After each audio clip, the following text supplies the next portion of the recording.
Hello Internet in all of your many manifestations.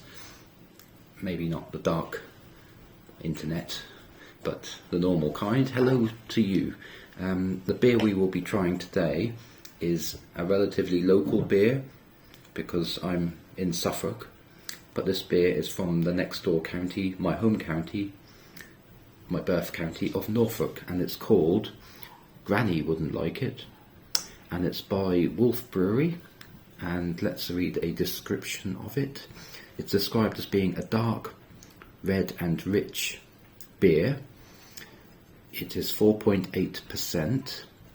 Another description in more detail: a red ale with a rich and malty taste with a sweet finish. This premium ale has many awards to its name, such as SIBA's overall Supreme Champion Cask Ale in 2005. Howling good, it says. So, yes, Granny wouldn't like it. It's a bit of a specialty beer. You're not going to find it in Tesco or Morrison's, I don't think. It's just found in Roy's in my case, but yes, you might find it every now and then on cask in a pub. So let's open it and try it.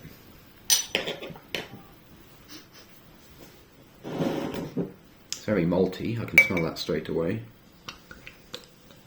I'll try and pour it better than what I did last time. So far not so good. Just too fast, just too rushed. I need to take my time doing this, don't I?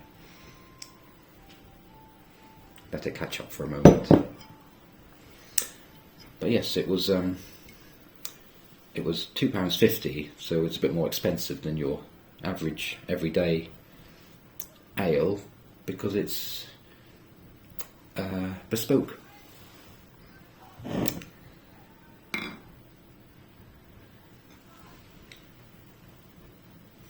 Cappuccino? Okay. Smells sort of biscuity and fruity.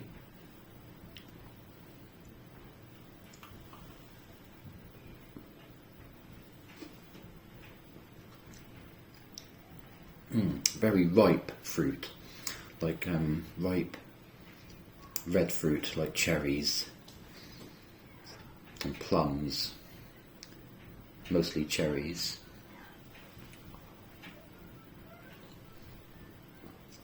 I must say it's very nice.